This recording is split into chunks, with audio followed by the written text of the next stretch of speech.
Hey guys, welcome back to the 429 podcast. I am 4. I'm 2. And I'm 9. And we are back yet again with another Techcast. I believe this is our 5th episode of Techcast, right guys? 6th, actually. 6th, wow. All right, I'm We're missing moving one. along. Dang, we've been chugging along then. Wow. Anyway, before we get into this, I did just want to remind you guys, if you don't already, go ahead and check us out on our social medias at the 429 podcast. We'd love to kind of hear back from you guys with some more feedback, maybe kind of episode recommendations, and just how you're enjoying everything. Anyway, let's move on with our first story for this week. First thing we're going to talk about: the Mercedes-Benz S-Class has actually achieved level 3 autonomous driving now, so they're going to be moving on to that soon in testing. Ooh. Is this the one that Apple worked with? I'm not sure. It actually very well could have been. But I do know that their new Mercedes that they're going to be coming out with is going to have features like adaptive cruise control and lane assist. And even though it's not going to provide fully hands-off experiences like, Tesla or some of your other car companies, they may be there pretty soon. So I kind of just wanted your guys' opinion. Do you think Mercedes is going to be a big player kind of moving forward in, the actual autonomous driving industry? Can they compete with like Uber and Tesla and all of the other big tech companies working on these types of technologies? Before we even get to that, can you dumb it down for an idiot like myself? What the hell does level 3 autonomous driving mean? You don't know what level 3 autonomous... what a pleb. I don't know. I'm sorry. Level 3 is so they're going to be doing more testing regarding like fully hands-off experiences essentially, and like kind of how far can they go without you actually having to do anything. So they're inventing. So when will it be ready? So I could buy the car. So I don't have to. So I could just. Oh well, who knows? It says it'll be ready soon. It'll be ready soon. They've got to research some more. Elon's been saying that about a lot of stuff about Tesla. Okay, so I don't want another company like Mercedes going about and saying this. All right.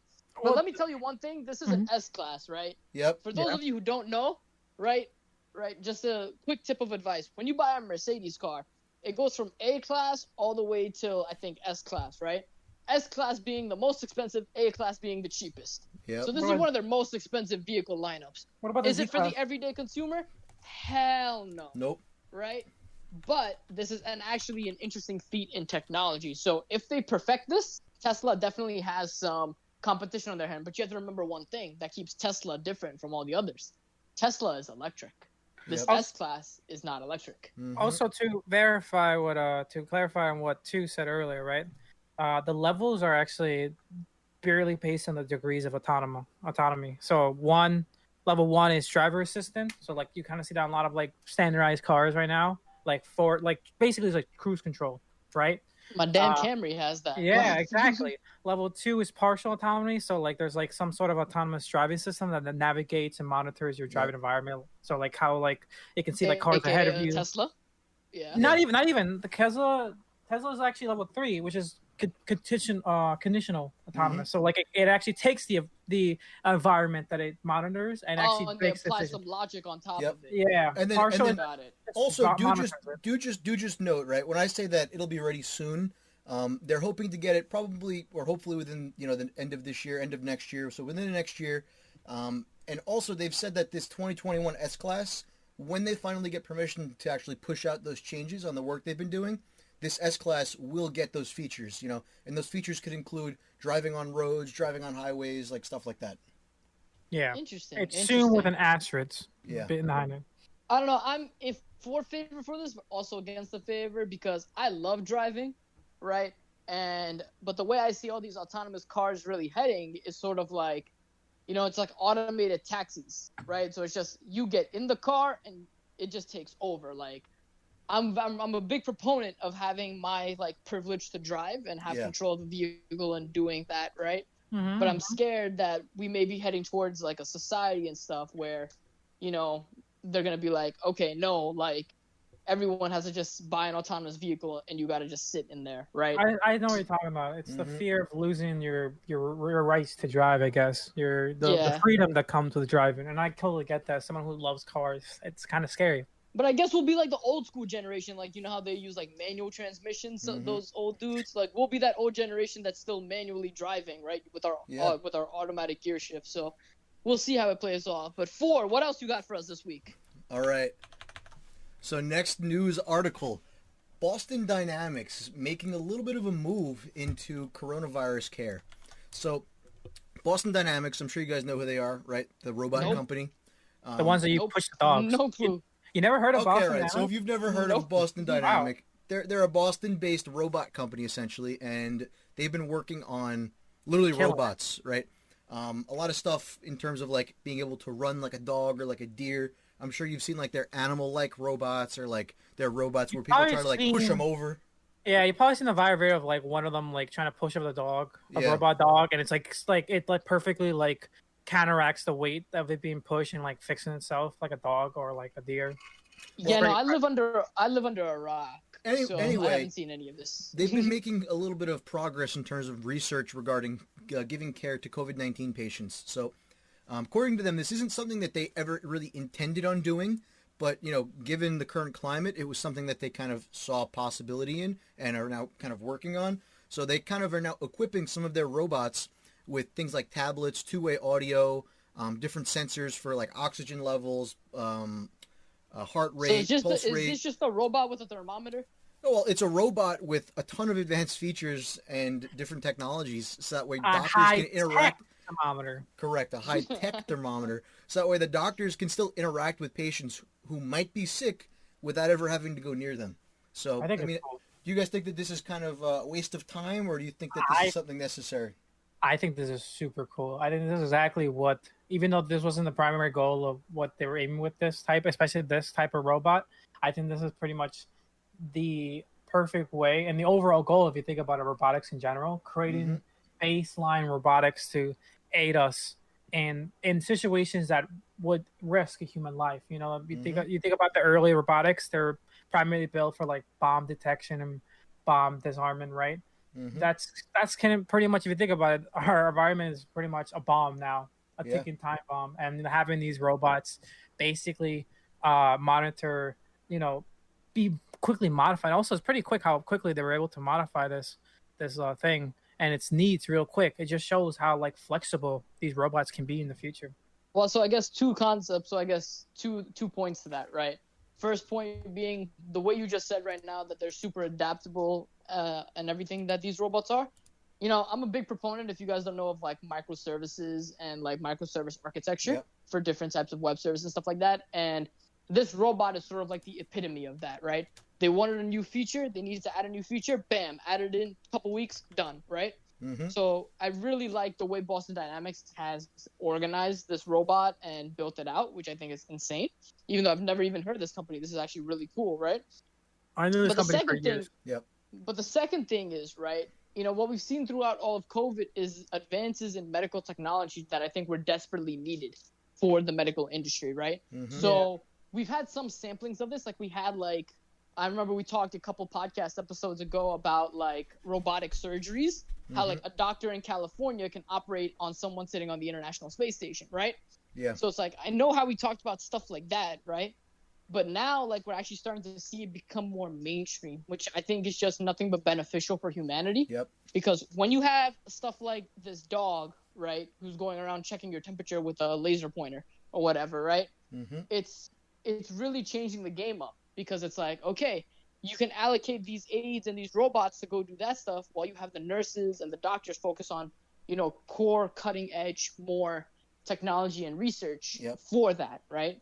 Now, we'll see how this actually adapts to the medical environment, right? Because just like in all industries, you have the old group, you have the, you know, the traditionalist group and everything, right? So there's a saying, the old guard has to die out, right? So as we see, you know, newer generations of doctors come into the play, I think this will be more mainstream. So I think we're still at least, you know, 30, 40 years out from that. But I think it's definitely a step in the right direction. Yeah, I agree. And then also you got to keep in mind, a lot of these like robotic and kind of like tech-driven medical care options, they might not play a huge role in your developed countries like America and, you know, some European nations, but they're very, very beneficial, especially in third world countries that don't have access to good medical care to begin with.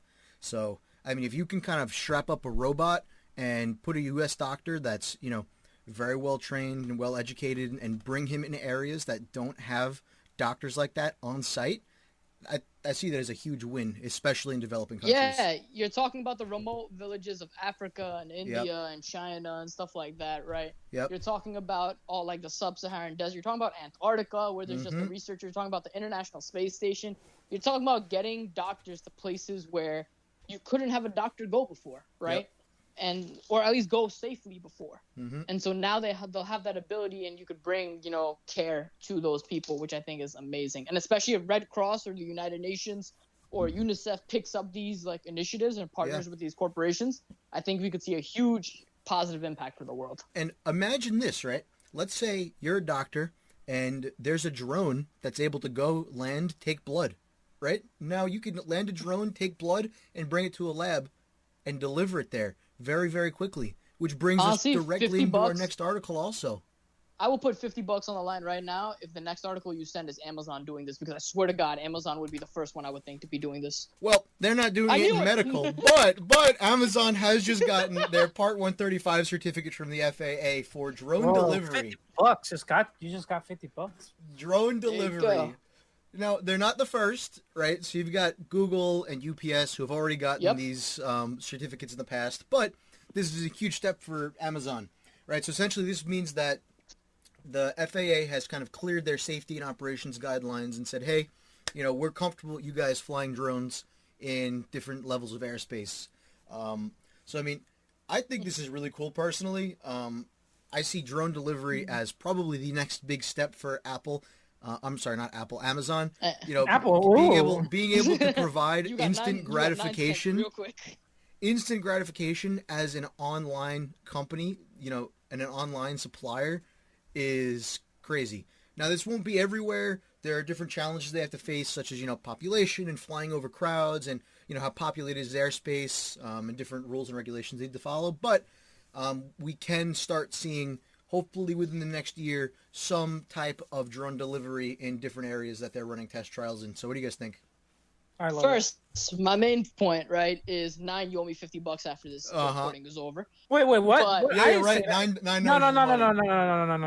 But the second point. 400 now. But the second point being that, I like this concept, but I have two major worries here, right? Yeah. And one positive that's going to come out of this, right? But my two worries here are that these drones would be like. We've seen people with shotguns and stuff like that in the past just shoot drones down like there's no tomorrow, right? Mm-hmm. We're like, just shoot these drones down or just destroy them and everything like that, which will increase prices for consumers because Amazon's getting damaged equipment, right? My second concern, right, would be pollution of these things. So that drone gets shot down. I don't see an Amazon guy coming to pick it up. I don't see someone going to pick it up. That thing's just going to lay there in the street, right? It's like, we live in New York, for those of you who don't know on our podcast, right? And so, like, when you guys drive around on these highways, bro, I ran into a plastic bumper the other day on the highway that I swerved around, right? So imagine just seeing thousands of these drones all over the place, right? So I think that's going to be a real problem. But see, I don't think that's as big of an issue, but go on, I'll get back to that.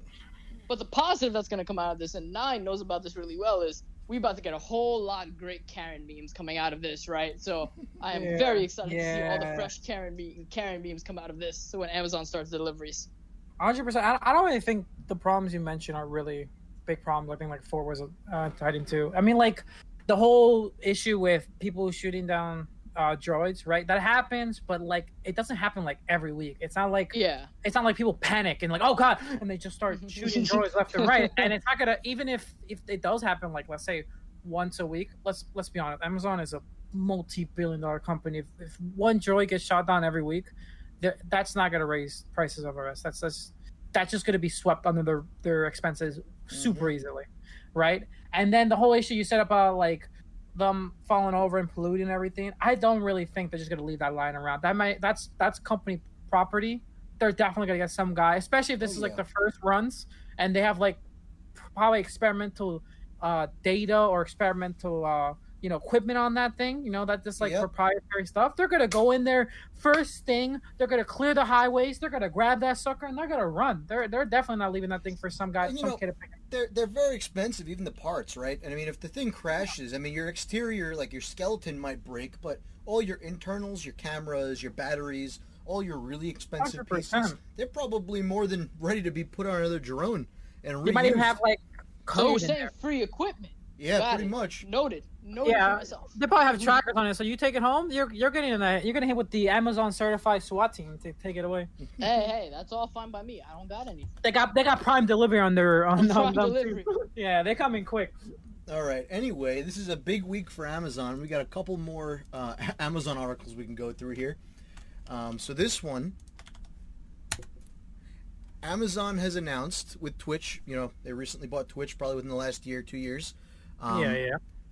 You can actually do watch parties now for some of your Amazon Prime libraries through Twitch. Ooh. I heard So, about this actually. Now this is going to be kind of weird, right? Because not everything in your Amazon library is going to show up on Twitch. You know, there's different licensing agreements, and your area will differ. You know, just like all your other streaming services do.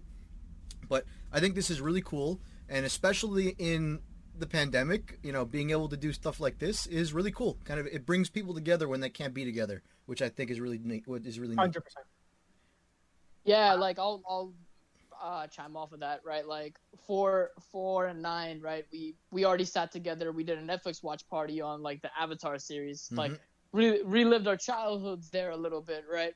So it's like it's very interesting to see Amazon do this because this is just another nail on the coffin for Netflix, man. Like Netflix, I feel like terrible about. Netflix I think is having the worst year, right? Yeah. Right, and that's saying a lot in this type of year, right? But Netflix, I think, is just getting hammered left and right. You have Amazon releasing this, right? You had Disney pull all of its stuff off of Netflix, right? It's you have the Hulu deal that just went down also. So it's like you have so many aspects that Netflix is getting hit by. I truly don't see Netflix being around in about 5 years because all the Netflix is not producing enough original content for them to stay alive at this point in time, and the content they are producing is expensive.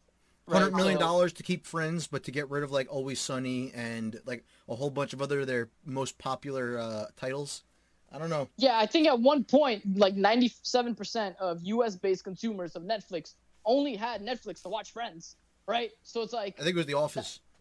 Right? And The Office, it was right? Office. So that's a problem. You can't rely on shows that were created by other networks for your network, right? Yep. I think Netflix had a good run with killing off Blockbuster and being the first major streaming platform, so it'll definitely go down in history with that end.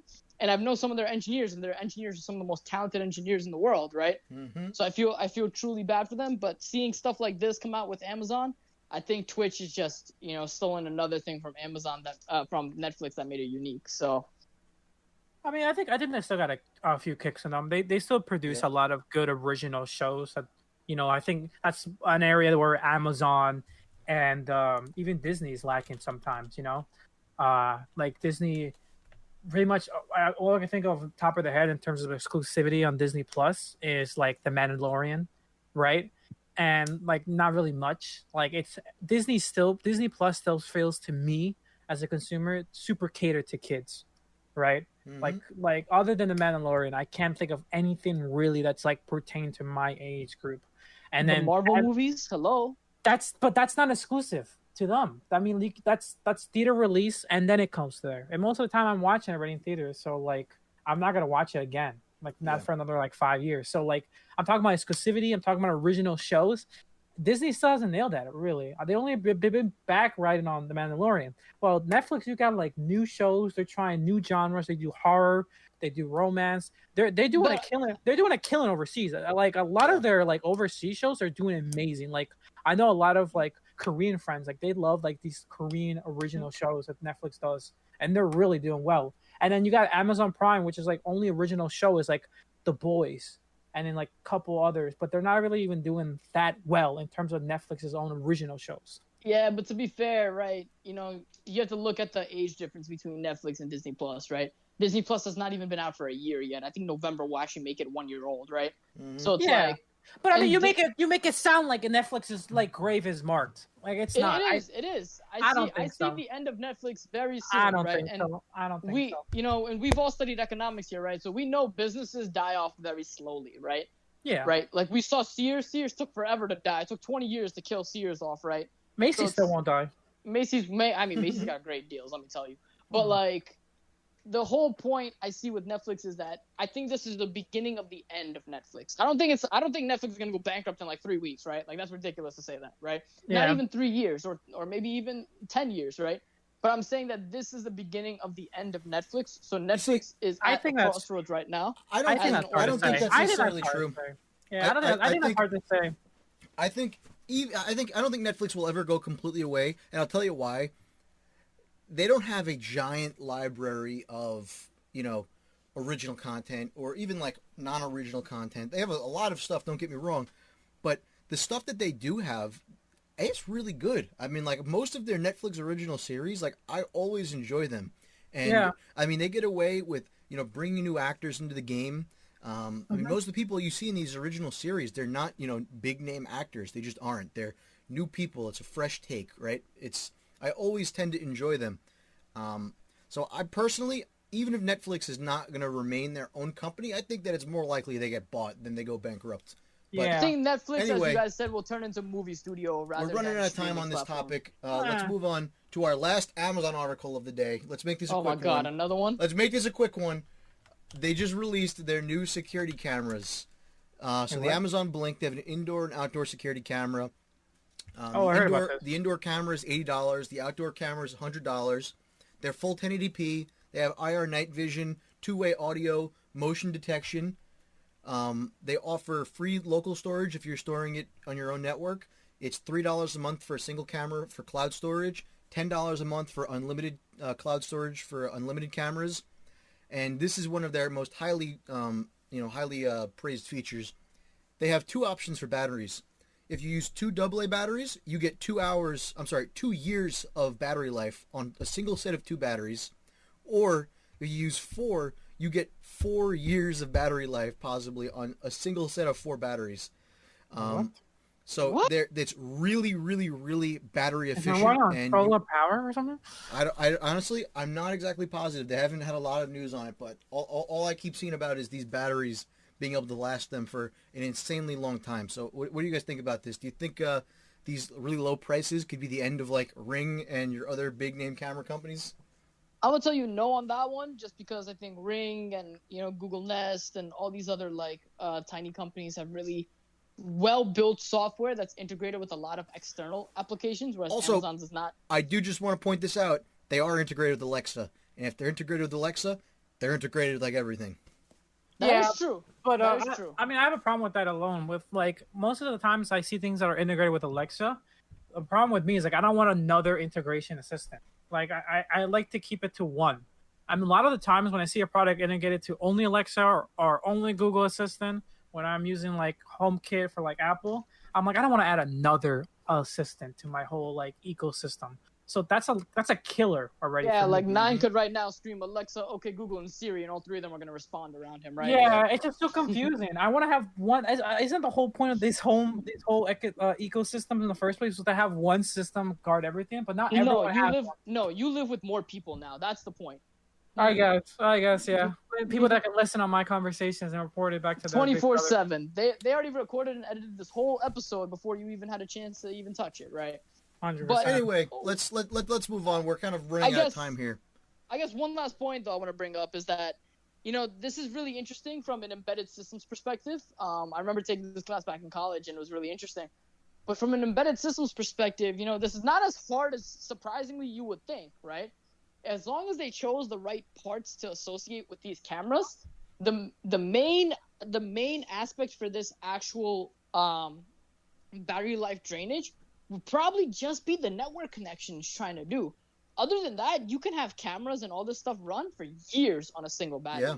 So it's actually very interesting to see this happen. But anyway, 4, drop us with the last couple stories for this episode. All right. So now, I don't think we need to spend any more time talking about this. I think people are sick and tired of us talking about this, but TikTok. Is it the Herman Miller chair? TikTok. The bid could be finalized soon, and if you guys haven't heard, Microsoft is now being joined in their bid by Walmart. So this is going to be a joint acquisition with Microsoft, Walmart, potentially. What? Walmart's in this now? So Walmart has a venture capital firm, so I'm not surprised by that. But that's an interesting combination. I didn't hear them come in at all until now. Yeah, same.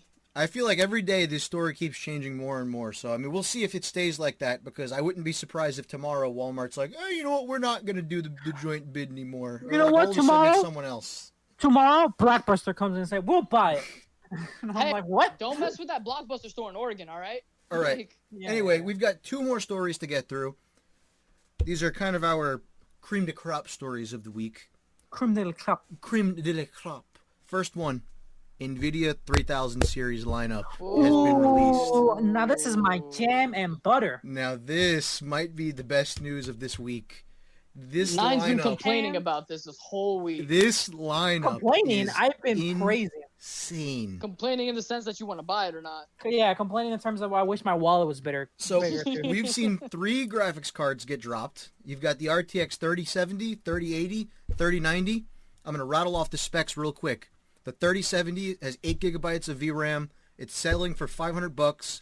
It's 60% faster than the last generation, and it's got 5,888 CUDA cores. The 3080, 10 gigabytes of VRAM. It's selling for $700. It is 200% faster than the last gen, and it's got 8,704 CUDA cores. And now finally, their new top-tier graphics card for the consumer market, the RTX 3090.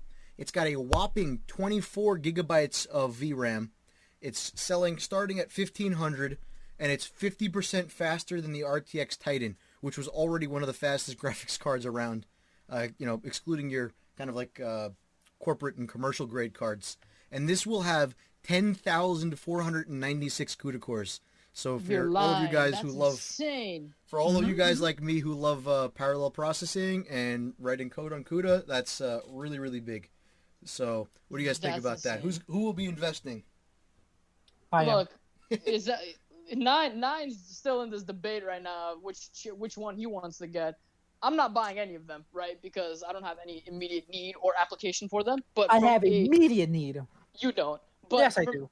But from a tech user's perspective and a technology enthusiast perspective, this is insane, man. Yeah. 10,000 cores on that last chip. Seriously, that's like, do you know how much parallel computing you can do? Like, I have so many machine learning algorithms on the back of my head. I can just run in like seconds now, and it's just insane to me how like you can parallel process all this information, and it's going to be amazing. So I think a big threat to this, actually, believe it or not, on the industry perspective, I think Google has some challenge now, have to come up with better, their teraflop chips. They have to come up with some little better teraflop chips now to compete with this consumer grade market. So it's going to be very interesting to see what happens there. But on a more important note, from a gamer's perspective, I'll be able to stream 8K now with 60 frames per second on that top tier graphics card. Mhm. That's the killer thing right now. I can't even picture 8K in my head, and they're basically saying I can do it now. Or 4K theoretically at 120 hertz now. So you're talking That's 120 insane. hertz at full 4K.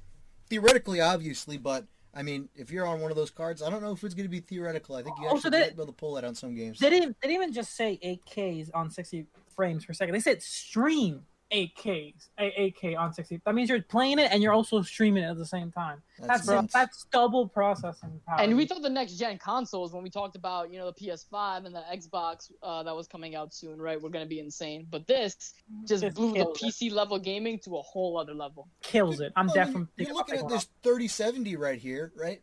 And I mean, I'm rocking a 1080 Ti in my main computer right now, which isn't functioning at the moment. I still gotta fix it, but.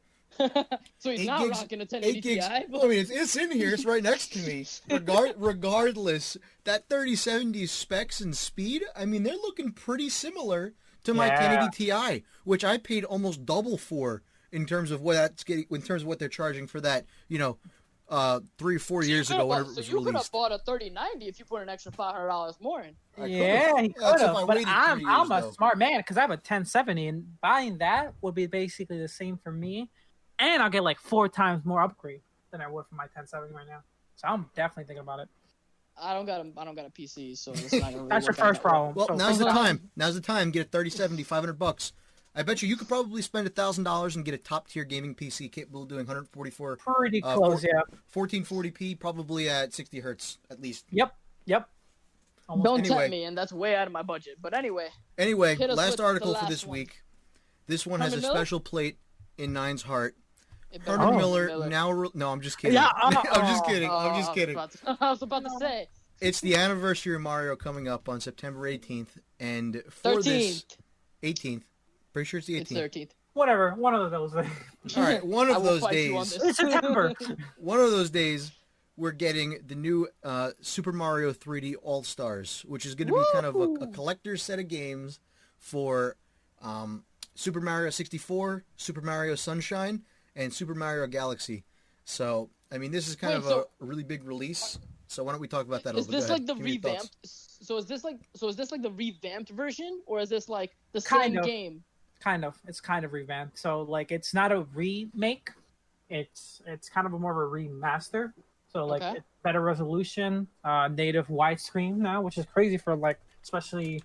I think all the games actually. None of the games were supported in widescreen. And is this on? Wait, and is this on the Switch? Mm-hmm. Yes. Mm-hmm. Yes. Damn, this may actually make me buy a Switch because I already bought it. What? I already bought it. I already bought. I pretty pre-ordered it. The problem also that really pushed me. You know, I'm not the type of person. I used to be the type of person where like if I see a game, I wanted it, I pre-ordered it, I bought it. Right. The last 5 years, I've completely stopped doing it. I got burned too many times. I just said no. I'm gonna wait for the sale and then get it for $30. And it usually has been treating me pretty well. Most of the time, I just forget another game and I save myself $60. But this reason I decided to go for it is one, it's like 3 games that I played my whole childhood, instant classics. I can get it on native resolution for my Switch, widescreen, and more importantly, which it's kind of a bummer with the community right now, it's an exclusive run. It's a very limited run, actually. So you're talking about that, supposedly what Nintendo's saying, it's only going to be available from September when it comes out till March of next year. And then that's it. You can't get it. Wait, say that one more time. So it's going to be from September to just March? Yep. Apparently, according to Nintendo, it's going to be a limited run, which means after March, the end of March, don't even think about that game. You're not getting it. You can't get it physically. You can't get it digitally. So if I basically want to get this game, I basically have to shell out $300 for a Switch right now before March. Otherwise, you're donezo. A lot of people are criticizing this decision. It's kind of like, why would you do that? Just at least keep it digitally on your store. But apparently, at the moment, that's their plan. They're just completely done. So you better start dishing out that $400 or whatever for a Switch. So yeah, nah, I'm good. But like, I'm a huge Mario fan. I think this is an incredible addition to the community.